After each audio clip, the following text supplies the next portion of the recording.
Building a Safer Evansville. With me today, I have Amelia from the AIDS Resource Center of Wisconsin. On January 23rd, which is tomorrow, weather permitting, we will be hosting a free Narcan overdose death prevention training at the Evansville EMS. And we hope to see many of you there. And at this training, you will learn how to recognize the signs of an overdose, the steps to administering naloxone, and how to save a life. What is naloxone, also known as Narcan, and can you give us an example of how or when it would be used? Yes, so naloxone or Narcan is an opioid antagonist.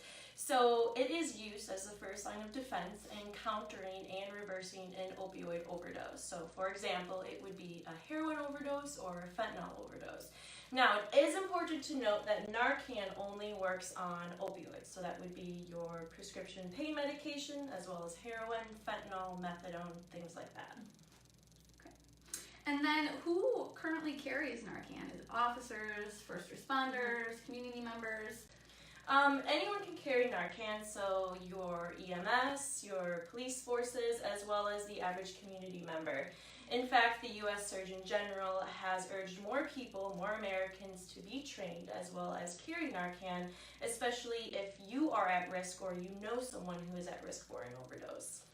So what are some of the signs to look for if you think somebody may be having an overdose? Well, opioids affect the body's ability to breathe. So this can lead to either slowed breathing or, unfortunately, even death. So when we're talking things to look for an overdose, one would be skin discoloration. It's someone will look extremely pale. The fingers or the lips will be a purple blue, as well as the face might even look clammy or sweaty. Changes in breathing is a huge indicator.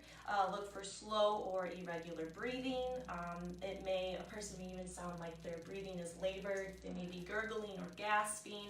And sometimes a person can look like they're sleeping and snoring, but in the situation of an overdose, they're not going to be able to be woken up. So that brings me to the last characteristic would be unresponsiveness. So someone is not going to be able to be woken up, and we say you can try to wake someone up from calling their name, shining light in their eyes, or even doing a sternum rub, which is simply just taking your fist and rubbing it right here on the chest bone.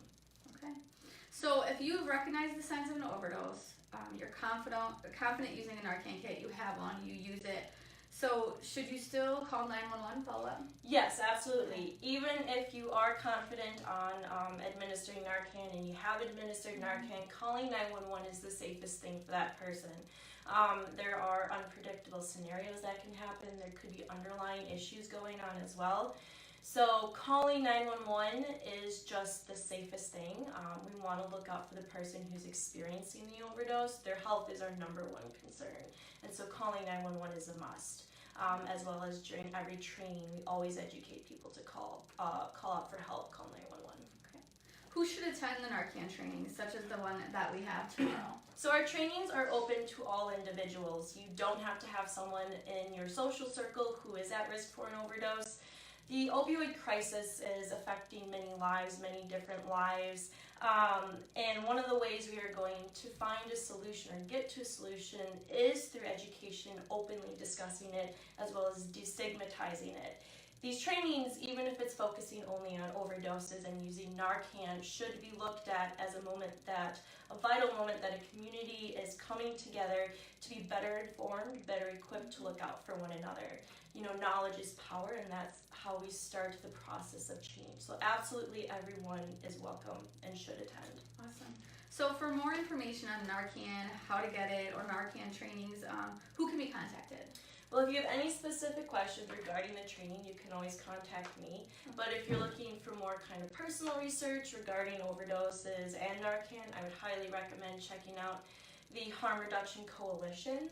It's an agency or organization based out of New York, and they do wonderful work in terms of harm reduction and overdose prevention, as well as they have tremendous education materials that anyone can access. I would highly suggest checking them out. Awesome.